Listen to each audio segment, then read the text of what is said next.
Wir sind jetzt bereit, in die weite Welt, nur wir drei.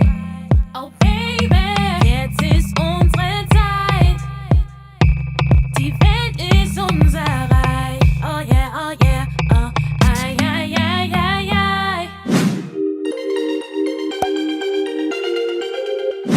Servus Mamis und herzlich willkommen zu einem neuen Vlog. Für uns heißt es heute wieder Roadtrip. Wir sind jetzt gerade in einer Gegend, die sich Aburi nennt. Es ist so ein Nebenbezirk in Accra. Und hier, oh Gott, das was ihr im Hintergrund hat, ist eine Kirche. Da haben sie gerade voll eine Session. Also ja, aber wir fahren gleich weiter, denn wir haben einiges zu sehen heute. Wir gehen zu den Boti Falls. Boti Falls. Sorry, falls ich es falsch ausspreche. Wir chillen jetzt hier ein bisschen mal, genießen noch ein bisschen die Aussicht und die Brise hier. Wir sind hier ganz weit oben an einem Hügel. Wir werden aber auch viel im Auto verbringen, weil die Fahrt dauert 2,5 Stunden. Wirklich das einzige Sache hier in Ghana oder in Accra ist der Verkehr. Es staut sich die ganze Zeit und es ist halt ein bisschen mühsam, wenn man bedenkt, wir sind zu 1, 2, 3, 4, 5, 6. Zu 7 in einem Auto, aber so ist es nun mal. Accra ist sehr, sehr klein. Wenn man was sehen will, muss man rausfahren. Und wir sind ja hier, um etwas zu sehen, also nehmen wir das alles in Kauf. Wir steigen auch schon wieder ins Auto und auf geht's. Menschen. Also er hält gerade Bushmeat. It's Bushmeat, right? Yes. Is it good? Did you catch it? Yes. Wow. But it's big. It's a big rat. Enjoy. Also er hat gerade eine Ratte gefangen. Und eine Ratte sind Monster. Eine Monsterratte, thank you, bye. Eine Monsterratte und ja, Bushmeat ist auch so eine Delikatesse, würde ich mal sagen, die hier gegessen wird oder generell in Afrika. Und dazu zählen Ratten, Schlangen, Schnecken, was noch?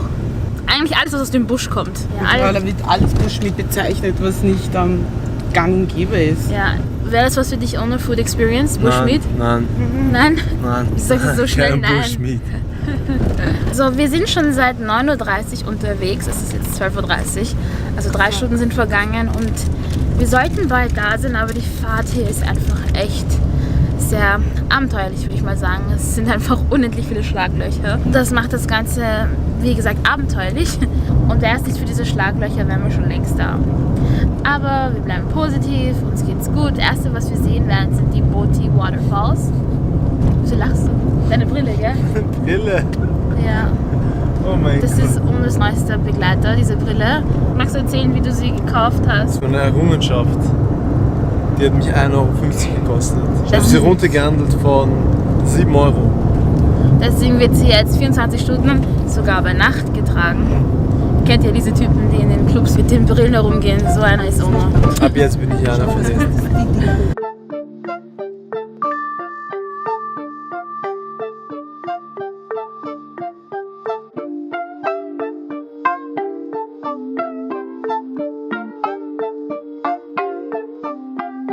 So, liebe Mamis, wir sind jetzt endlich angekommen nach 4 Stunden Fahrt. Jetzt sind wir bei den Boti Falls. Das Einzige, was wir nicht wussten, ist, dass es kein Waterfall gibt. Der Wasserfall ist ausgetrocknet, also so wurde uns das erklärt. Deswegen gibt es hier keinen Wasserfall. Finde ich ein bisschen blöd, weil wir sind 4 Stunden hergefahren, extra wegen diesem Wasserfall. Aber jetzt, wo wir schon da sind, dachten wir uns, wir gehen trotzdem rein und schauen uns die Gegend an. Und ja, vielleicht entdecken wir was anderes.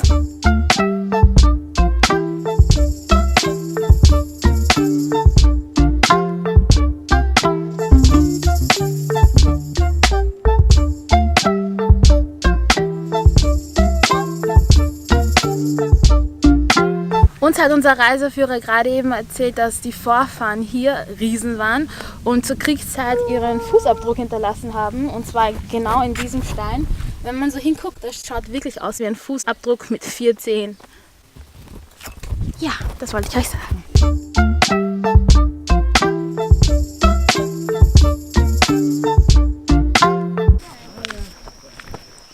Is it hard to walk?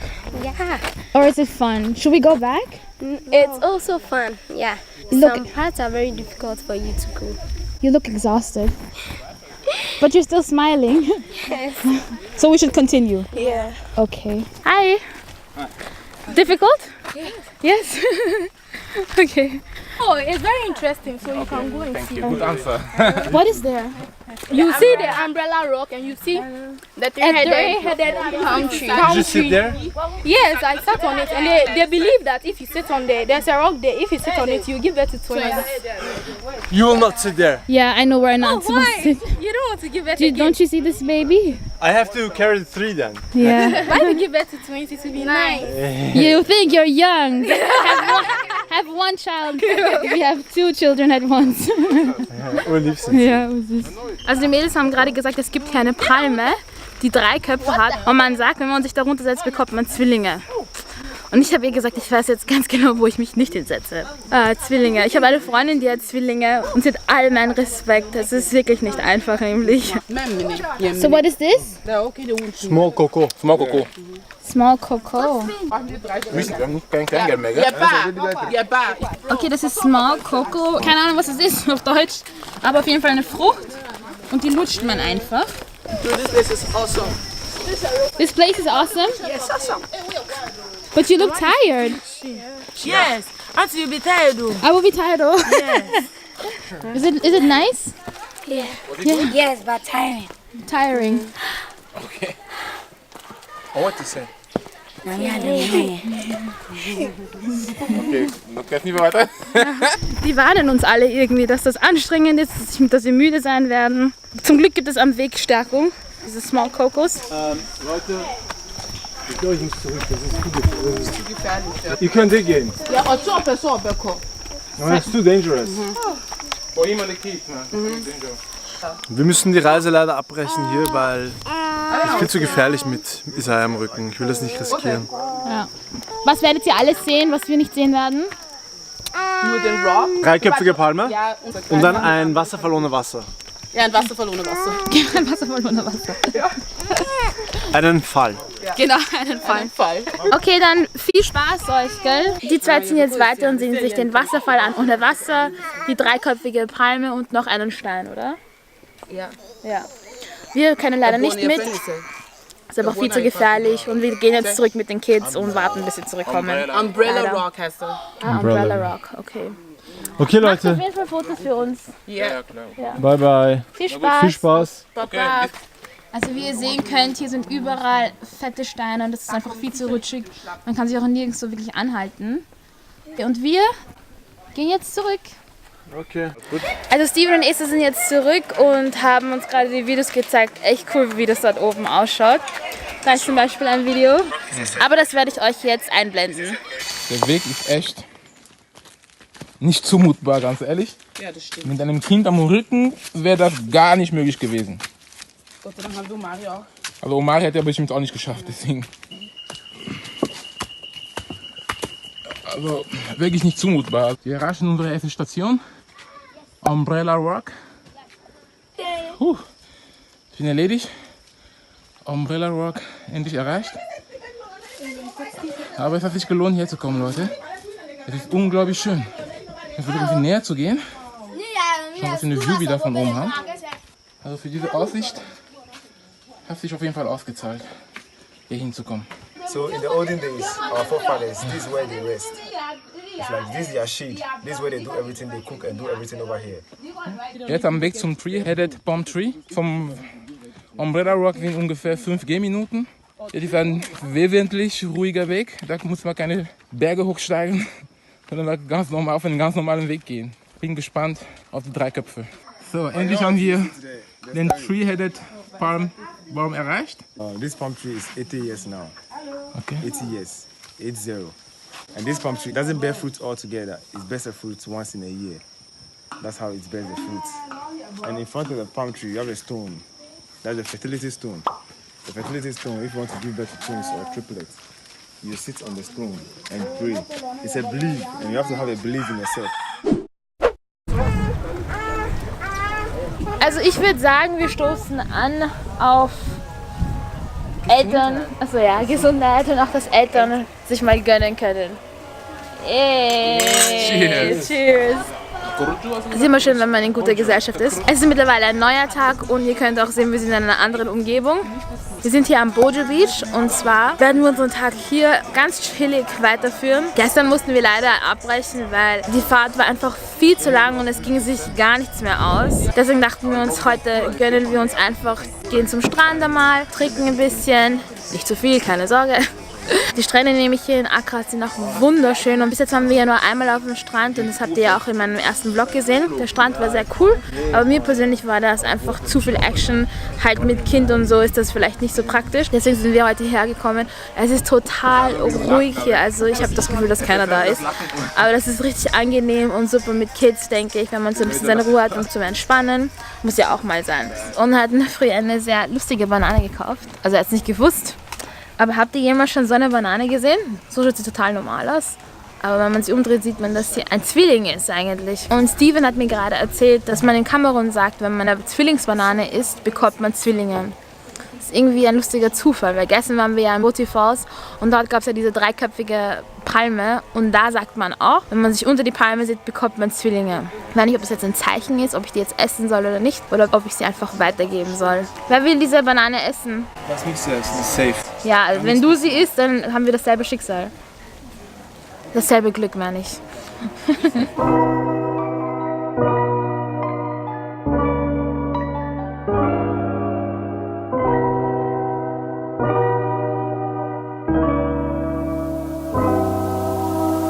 So, liebe Mamis, jetzt geht's auf zum Meer, aber um ans Meer zu kommen, müssen wir einen kleinen Fluss queren mit einem Kanu, weil hier beim Bojo Beach ist ein kleiner Fluss dazwischen, was richtig cool ist. Sowas kenne ich gar nicht. Also wir steigen jetzt da ins Boot, um diesen kleinen Fluss zu überqueren.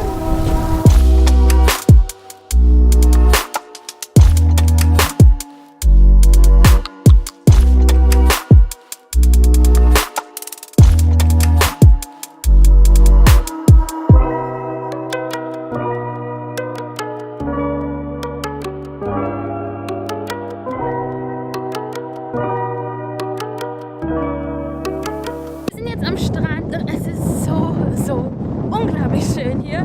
Es geht zwar hier eine heftige Brise, aber I love it. Das ist genau das Richtige bei dieser Hitze.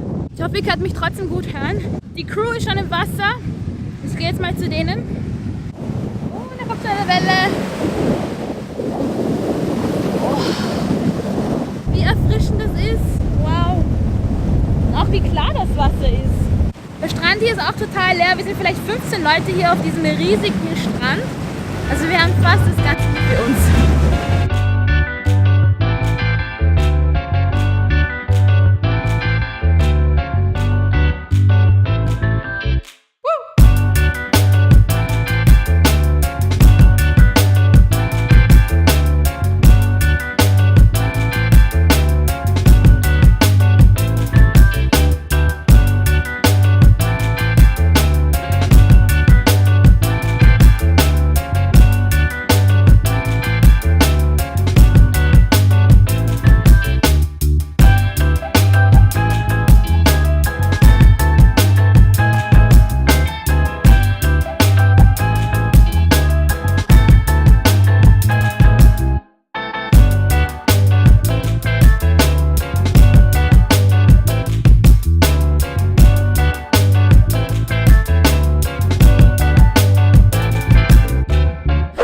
So, liebe Mamis, eine Sache haben wir doch heute noch geschafft, trotz Verkehr.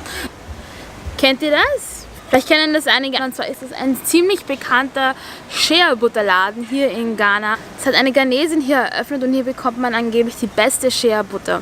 Und ihr wisst, Shea Butter ist ja super für die Haare, für die Haut, zum Kochen. Ich weiß nicht, ob man sie essen kann.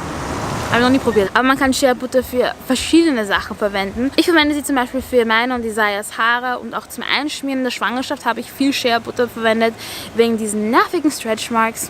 Aber es hat auf jeden Fall sehr viele Vorteile und ich finde das cool, dass es einen eigenen Shop hier gibt. Ich bin gespannt, ich würde sagen, wir schauen mal rein.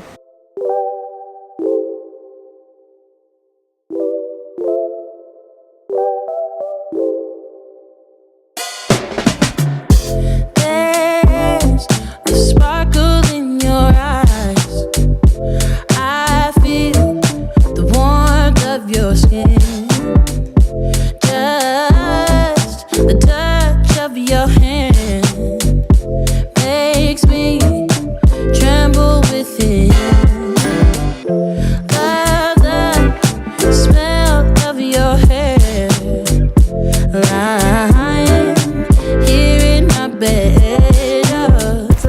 jetzt gerade angekommen und ich habe mich schon ein bisschen umgeguckt, aber ich glaube, wir bekommen sogar eine kleine Vorstellung.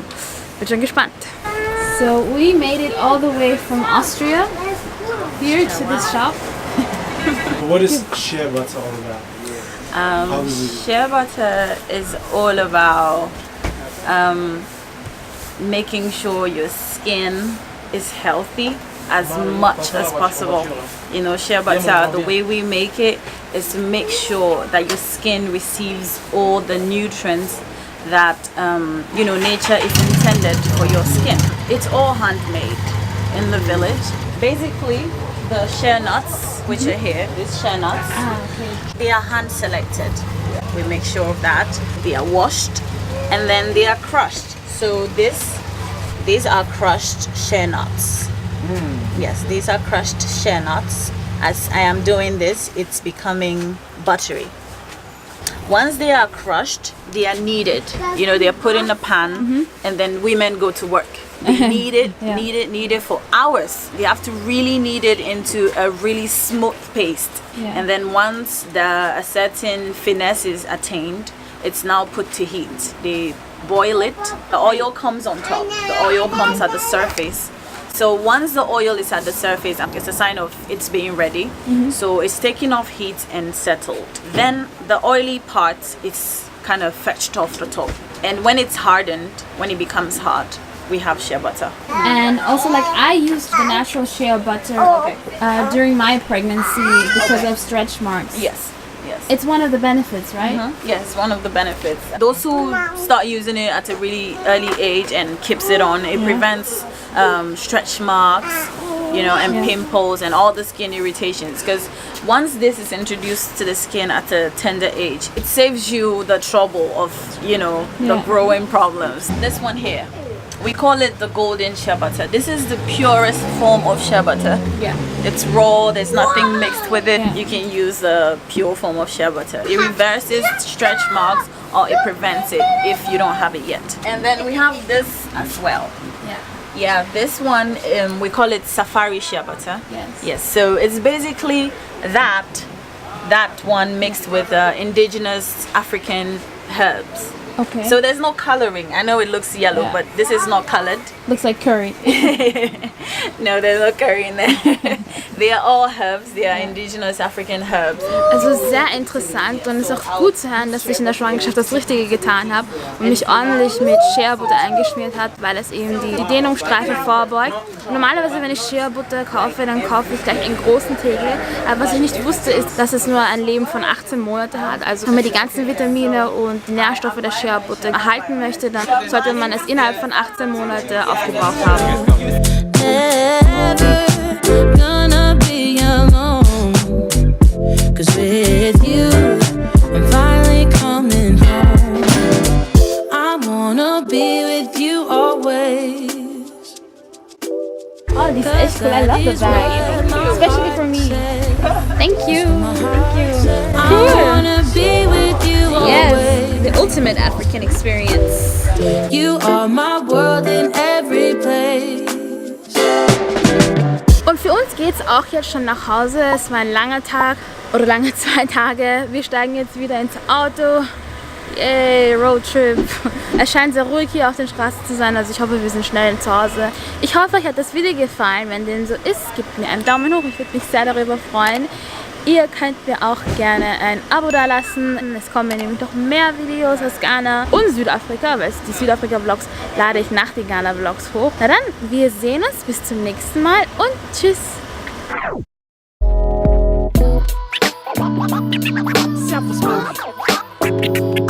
ServusMami.